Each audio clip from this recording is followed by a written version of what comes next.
Ma'am, unsay pagkaila nimo nining alias Gabo, ma'am? Gabro nga nagbaligya sa cellphone ni Rhea Mitok mo, ma'am.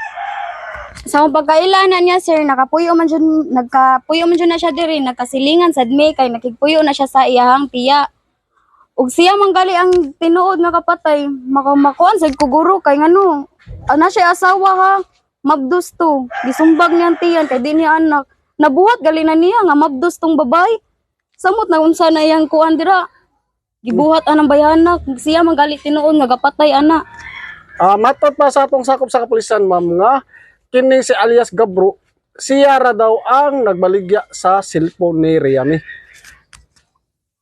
Ang pangutana na, sir, ug say gabaligya kinsay gakuan hatag ana nga cellphone niya.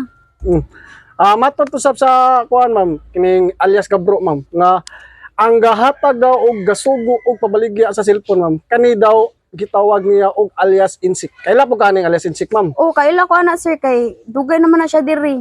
Nya ari man na siya magtambayan jud sa Taytayan, diri jud may magtambayan. Ana nasuod na sa namo siya ba. Pero di so ko moto, sir, nga gisugo na siya ni Insik kay buto na di man sila kaila. Usa bag-o pa na ni Gabro naabot diri. Bag-uhay lang mga simana na guro. Dira may nakahibaw nga gidakop siya.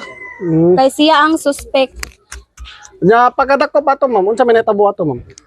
Pagdako pa to niya, gikuha siya sa pulis. Then naa si Insik diri, gadula og spin-spin. So pagdako pa to niya, ningon si Insik na, mauna.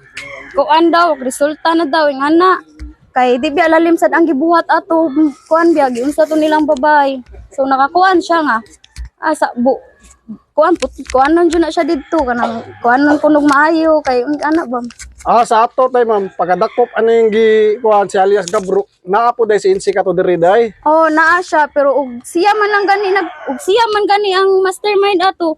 Dinay pulis ni daga na ta siya kung siya mastermind. Wala man. Igora siya ni judge ra siya ngano na to nadakpan. Muto na ibong na lang ni pagabi na apil siya dakop ngano na apil siya dakop no naaram siya ato din. So, usbora ta, mama, unsay pagkaila nimo aning alias Gabro, ma'am? Kuha na siya, sir. Sa una, kuha na siya diri. Kanang manghilabot dyan na siya. Manghilabot na siya dinhi. Siguro kabam sa nayang mga ginikanan ugun sa iyang anak.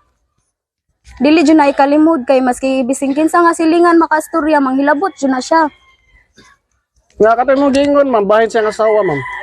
Oo, katong asawa niya nga. First, mangguro to niya nga asawa din. Kuan, gisumbag to niya kay dili kuno niya anak ang kanang gibuntis pero gibiyaan naman siya ato. Gibiyaan sa ato. Anya, ma'am, moto pagani, ma'am, nga kani kunong si alias Insik ba mao joy gitumbok nga nagsugo ni Gabo pagbaligya og cellphone ug mao sa gitumbok nga suspect, ma'am. Base sa pagilari mo aning alias Insik, ma'am, unsa man sad ni siya, ma'am? Mao jud nang dakong sayop, sir, kay ngano, di jud ko motuo ana nga siya'y sugo ni Gabro nga patprinda sa cellphone ug siya'y uyab sa babay kay buta na naara na siya dinhi. Motuo ko ana, musuyop siya pero di ko motuo nga mupatay siya kay kuan raman na siya diri ra na siya magduwa ra na siya spin-spin.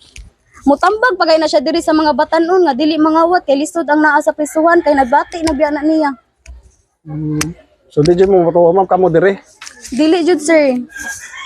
Kuan jud kay na namo diri kay ugbot kung mangayo mo gustisya sa babae nga gipatay ug si Insik man lang gani ang inyong prisuhon, dili ninyo madawat ang tinuod nga hustisya kay sayop ang tao nga inyong gipiso. Ma'am.